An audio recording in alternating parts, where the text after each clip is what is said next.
जब भी समुद्रों के पानी पर राज की बात ज़हन में आए तो सबसे पहला नाम टाइटैनिक का आता है, जो कि 15 अप्रैल 1912 को नॉर्थ अटलांटिक ओशन में डूब गया था।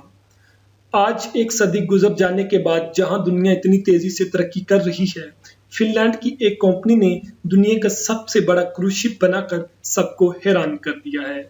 अगर इसके साइज की बात करें तो ये टाइटैनिक से भी 5 गुना बड़ा है, जो कि इसे मुनफरद बनाता है।